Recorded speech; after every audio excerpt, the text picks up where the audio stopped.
All right, guys, welcome back to the Ep.56 podcast.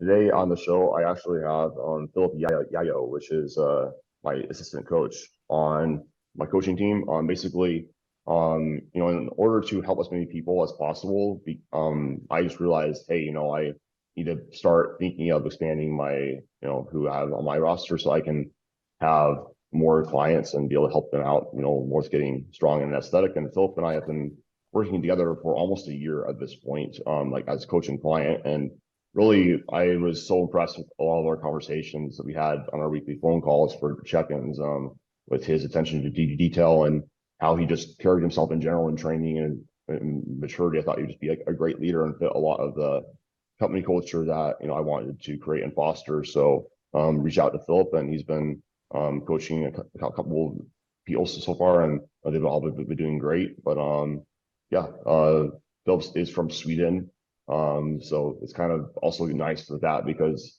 my roster has people that are probably like 50% from the States and then like 50% internationally, and it's kind of nice having somebody who's like on a different time zone schedule. So then I can basically offer a better service to that person, say if they live in the EU or something like that, or somewhere in Europe. But Philip might be a little bit better for them in terms of communication. So I rambled on for a little bit there, but Philip, did I miss anything about you? No, not in terms of powerlifting and our interactions between each other. I think you covered it well. Cool. Yeah, I know. Well, so I guess I just want to introduce a little bit of you and allow you to talk a little bit more about your background in powerlifting and what you do for work and stuff like that. So yeah, sure. So I started training in a gym when I was about 16. I had always been very active, played a lot of football or soccer, as you call it in the US. And when I stopped doing that, I went immediately to the gym. And right away, I was a bit more interested in getting stronger. And I started right away to read how should you get stronger. And it was probably mostly through YouTube, and then you would search the internet as well. And with time, you selected your trusted YouTubers or whatever as your a big source of information and inspiration, how to structure training and nutrition and so on.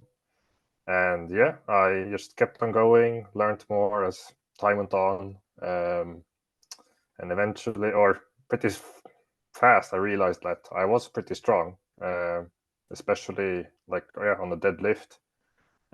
So at that time, I started to look what are the youth Swedish records or whatever, and I saw that I'm pretty competitive, and I had some friends that competed, and they brought me to the gym and to the powerlifting gym, and from there on I just kept on going, read more, heard about Adam through a client of his that went to my gym, and I guess that's it. That's where we are now. And now I have competed a bit. I've done 4 maybe powerlifting competitions, 1 bench press, which I don't really count as a competition, but it was fun.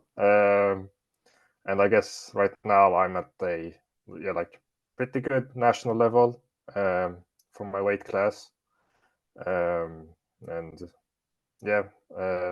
For work, I work as a software developer or engineer, whatever you want to call it. So most of the day I sit in front of a computer and write code. And at the evening I usually go to the gym. And all the other time I try to be with friends or family. And that's basically my life. Cool. Yeah. So I guess going into how did you sort of start? I know you said that you learned about powerlifting programming mostly YouTube and whatnot, but when you first started working with me, you sent over your programming, and it wasn't poorly structured. It just wasn't what you needed. But in terms of seeing this is I'll have my clients, I'll send them, say, hey, whatever you've been doing, I'd like to see an example of that. And when I onboarded them, and you were one of the first people, I was like, holy crap, this is there's ascending sets, and there's percentage backdowns and all this stuff, and like a good layout. I could pretty easily identify, oh, this is the primary day or something like that. So how did you sort of learn about powerlifting programming? Mm. I think it was mostly through YouTube actually, and I found like different YouTubers that could like reference like research, and I just learned like, because programming is like principles and basically logical thinking, and then you also saw like examples from them, but like I didn't wanna, like, the examples from them are tailored to them.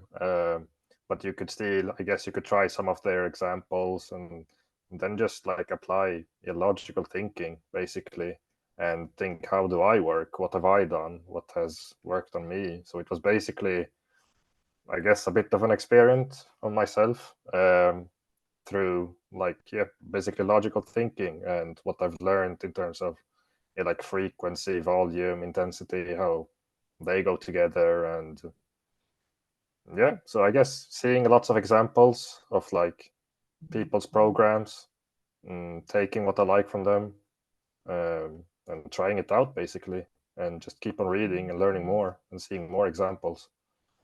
Right. No, and I think that you definitely need to know like first principles first, because powerlifting Yeah. programming, it's not something that like you said, there's not just like this is how you program like for every single person.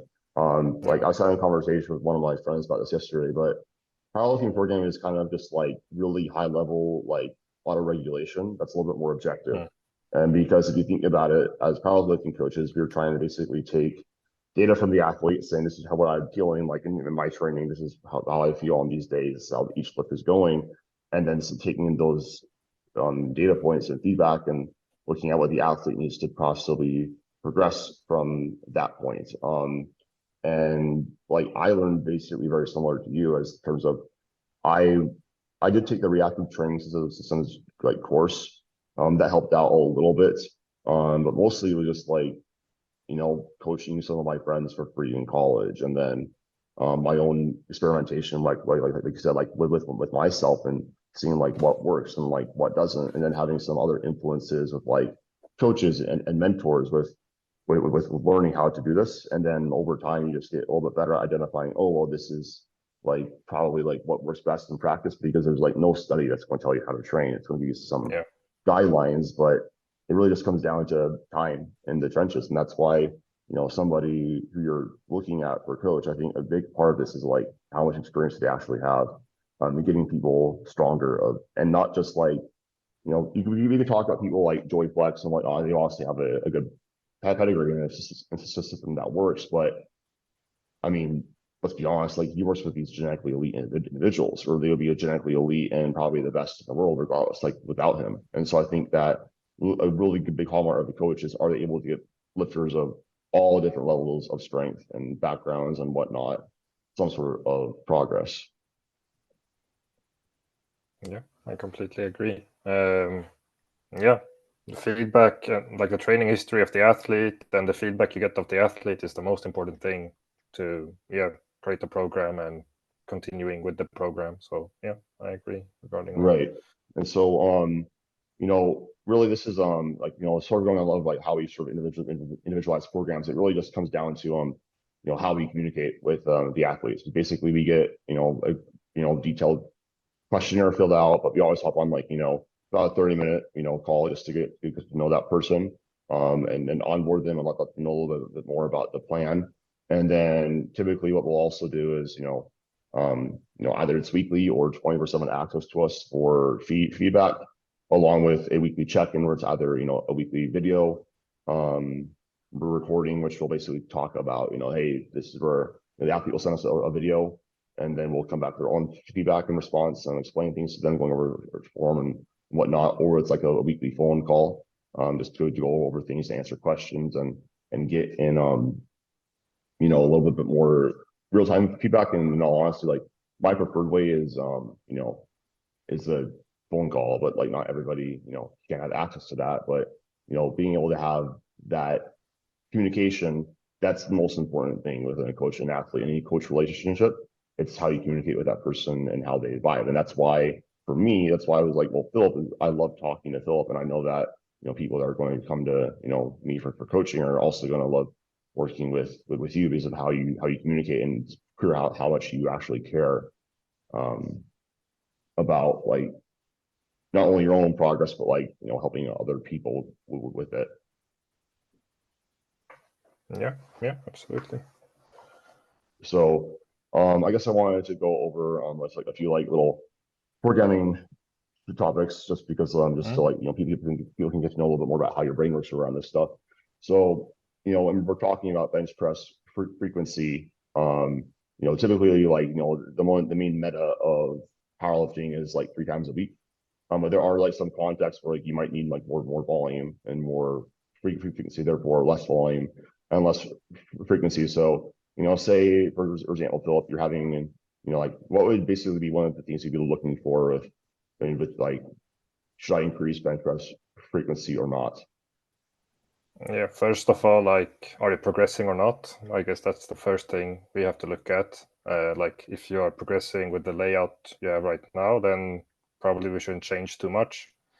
And if we're looking at increasing frequency, then usually something is not working or you have stalled. So I would look first at like the amount of sets you have per session before increasing frequency, I would say, because if you have like 3 sets per session, then you could probably start by adding 1 or 2 sets on some session, because I don't see why not really, because usually most people can handle more volume than like 2 or 3 sets per session for a given exercise. But yeah, if you are like doing 4 or 5 sets per session, then we should probably look into splitting it up. I think that's the first thing I would look at, and then you can also look at like what are you actually doing on those sessions. Something I did a while back was like I probably missed out on intensity, and probably didn't progress as much as possible because it was a lot of like maybe like straight sets, not very heavy, not a high percentage of my max.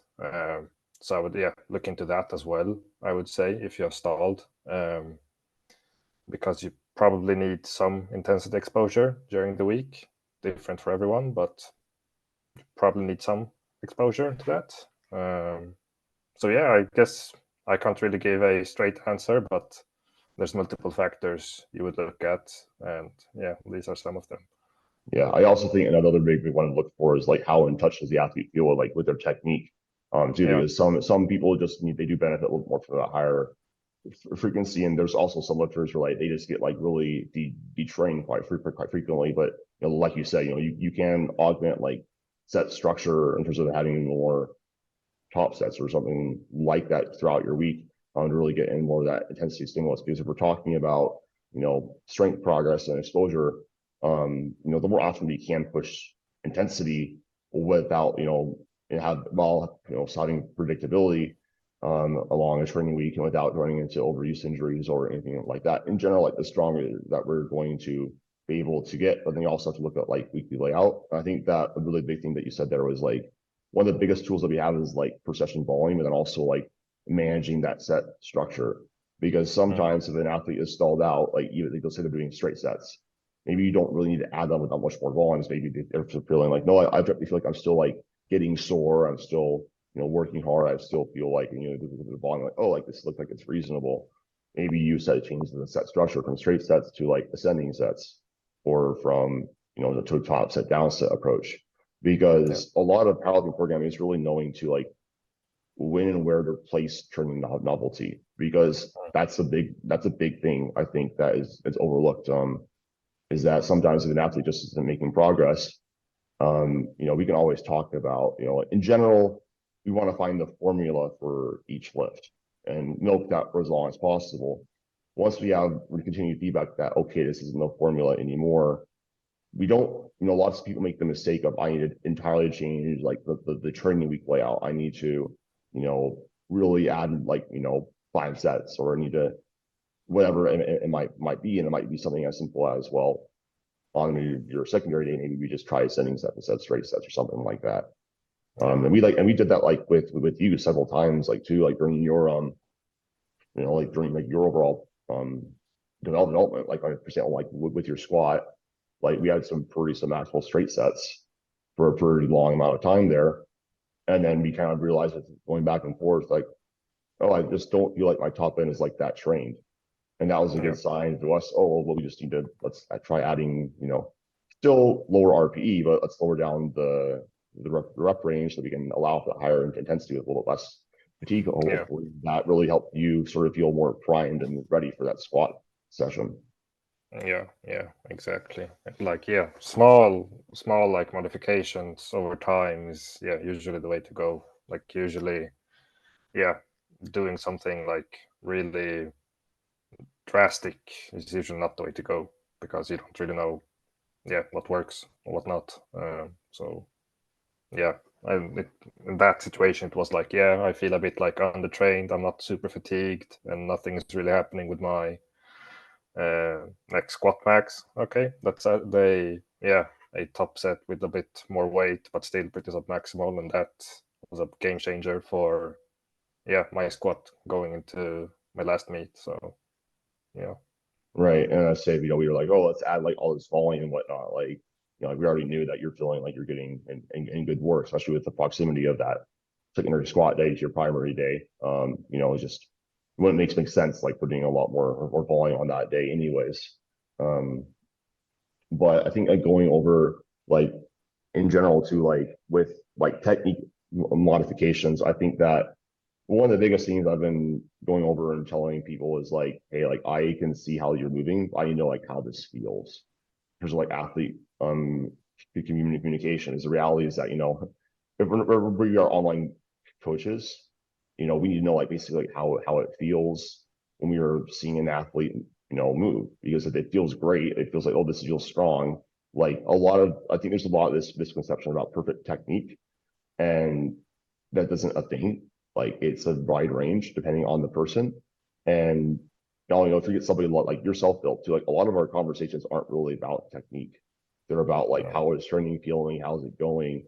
Whereas like more initially, and this is like just how things change. Like beginning powerlifting is more like, here's how to just train in general. Here's how to auto regulate. Here's just how to understand how you're feeling.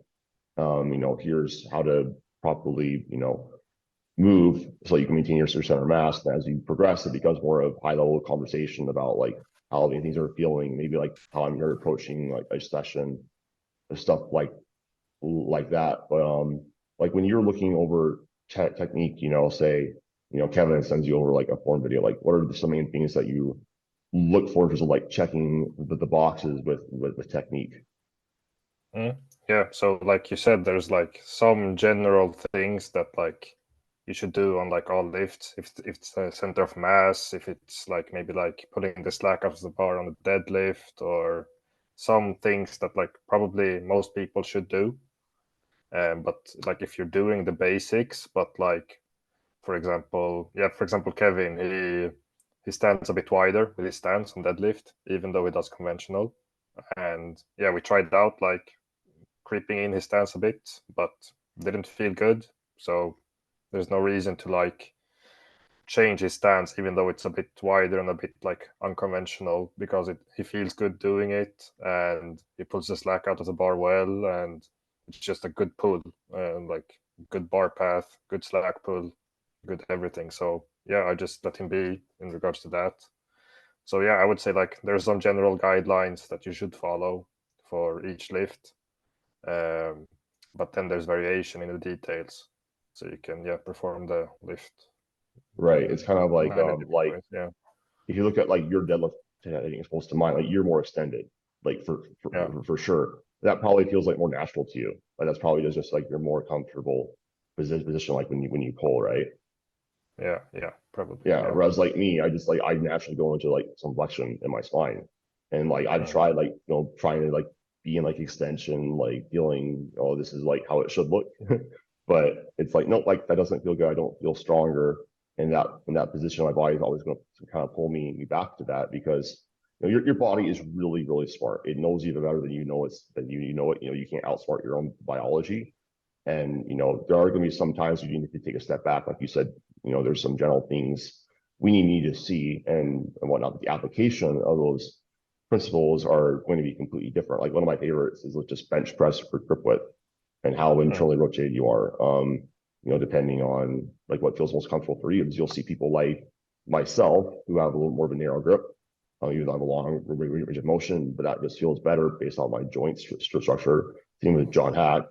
Whereas you have somebody like you who you have a little bit more of a wider grip, a little more internally rotated, but that's also because like you can get like a bigger arch too. It's like there's all sorts of things you have to consider, and that's why going back and forth, like you said, like one of the biggest thing you got from Kevin was this feels good or this doesn't feel good, and sometimes it takes some time. Like it's like, okay, I know this feels a little bit weird right now, but like, well, let's give it a few more weeks. If things still don't feel good though, it's like you need to work with that athlete, and that's why communication is so important anyways. With powerlifting coaching, I think one of the things that what our coaching service sort of delivers that's different than most other coaching services in powerlifting. Most powerlifting programming it's just here's the program, and here's you can maybe talk to your coach like email once a week. You can maybe you can maybe that's like usually what it is. It's usually just programming. Maybe you can sell a video like every once in a while.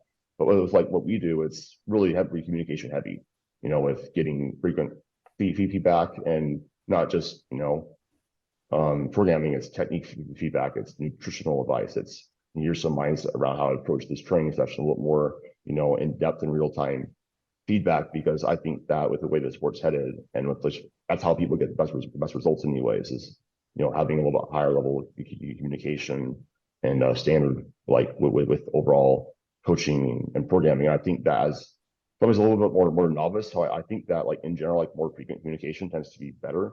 Or if you're in a stall, you need to like figure things out, opening up communication, and then maybe you get to like more self-sufficient like you are, and like we only talk like around like once a week, and that's enough for you. So like everything with coaching should be tailored to that individual, what they individually need to make progress, not just with their programming, but also with how you communicate with your coach. Because I mean, you can send me over videos all the time. It's just like I'll be like, looks like you're good. Yeah. Yeah. Yeah, I completely agree. And like usually for novices, like it's a lifestyle change. So you would probably need like more support, and you would probably have more questions. So yeah, it makes sense usually for a novice to have more frequent contact. While if you and me would talk every day about my training, there's not so much to say. Like usually Right. it goes well, and if it doesn't go well, like I know, and I will tell you in our weekly like call. Yeah. While a more novice lifter might need like support on the session, like you need support right now, I can usually like adjust by myself if there's something weird. But like everyone is different. Everyone has different needs. Yeah. And like, and that's one of the things that I think it's important to do is basically say, okay, this is where my athlete's at. This is like how they respond to the current layout and the current training stimulus, and then how they're responding to the current communication format. There's some athletes that they do need to feel like they have more of that, access to their coach on a regular basis, and that's what makes them feel better and more secure, and like they're making better progress. But everybody's totally different at that. I think the long-term goal, like regardless, is like to move that athlete more towards like that self-sufficiency, like with you that you have, and how to auto-regulate, how to make a lot of these training calls, what to do if there's not a lat pull down. Like those things sound very intuitive to us, but those aren't very intuitive. Or like learning, hey, this might be my primary day if I feel like garbage, and not pushing it. That's one of the things you're better at than like I am too. Like that's one of the reasons like I like you, because like Philip is always very good at always hitting like his RPEs. He even tends to undershoot rather than a little bit more aggressive. And I'm like, I like going heavier. So like, it's good having like another like perspective, or like somebody who's like better at doing what you preach sometimes, because like a large part of like coaching is talking about like the training skill, because we can have the best program on paper for the athlete, and in theory it could be really, really good. But if the athlete isn't executing their programming properly, maybe we need to start introducing some constraints where we're putting in like percentages. Like that's what my coach and I do. Like, especially on my bench press, like, we do like percentages on basically everything except for 2 top sets right now because I kind of suck at choosing weights. And we do percentages on my secondary days because it helps keep me like more on lock because knowing my own tendencies, like I'm going to train too heavy. Yeah, exactly. Yeah, I completely agree. And like, yeah, probably my tendency to undershoot a bit comes from my training history with I had a lot of, or I have spondylitis or whatever it's called or pronounced. But that's also a big reason to why I research like the exercise science concepts and so on so much, because I couldn't just do anything to progress. I had to be like cautious and learn about how you treat injuries and the mindset to injuries and so on. So that probably reflects my training quite a bit because I usually look at overall momentum more than like I have this session is like the important thing and I want to hit this for this session. It's more like I want to do this for a long time and I want to progress and gain momentum. So yeah, I usually try to think on a like longer horizon or whatever. Right, because if you have to think about this logically, like if you add 5 pounds to your squat, 5 pounds to your bench, to your deadlift, and 2.5 pounds to your bench press consistently, like every single month, like that's 150 pounds on your total, which is nuts. And progress never does happen like that. It's never like that predictable, linear increase. It's gonna have periods where you even get worse, periods where it's nothing, and then you get exponentially better. But really having that's also another part I've found about coaching for myself, and like in those periods where like progress isn't really being had, it's like at least I know that like coach and I are working on this together, and just more support, and especially with the way that the sport's moving. If you don't have the coach in this time, it's not really you're gonna be putting yourself at a big disadvantage, even if you know how to self-coach and whatnot. Like there's still a lot of value having that objective eye and feedback there, just so that you don't make dumb training choices 2 weeks out. Yeah, exactly. Yeah. Some people are very ambitious and try to maximize every session, but yeah, sometimes they need to be reminded that it's not this session that matters the most. It's the whole process, and I see that a lot. Yep. And that's why you gotta think like long term, and we can give you all the volume right now, but it's about doing the right amount of work for you, not doing the normal amount of work, because this isn't like a game of suffering. This isn't a game of like trying harder than everybody else. It's about working smarter, and you still have to work hard, but you have to work smart. Like powerlifting is one of those things. That's one of those sports where you really have to understand how to properly train. Like the big three, and also how hard to push your accessories if you really want to make progress. That looks different for everybody, and with the coach, you can basically understand how do I train each lift. It's my own psychology, my own individual response. So, exactly. We're going to wrap this up here. So I just want to introduce everybody to you. Thank you so much for being willing to come on. I know it's late in Sweden. But yeah, so if you guys are interested in working with either one of us, like Philip is like my roster is currently full right now, but if you guys are interested in working like with us and having me, Philip, oversee your training in some capacity, make sure you actually see the best results you possibly can, then feel free to reach out on links for applications or down the link below. And you can also find Philip's Instagram. And if you guys have like any questions at all for us, like always feel free to like reach out to us in the DMs. Like, we're more than happy to just talk shop, even if it's just, just about like a general programming concept. So yeah, thank you so much, Philip. Yeah, thank you for having me. All right, guys. Well, thanks for listening. I'll talk to you guys in the next episode. Bye.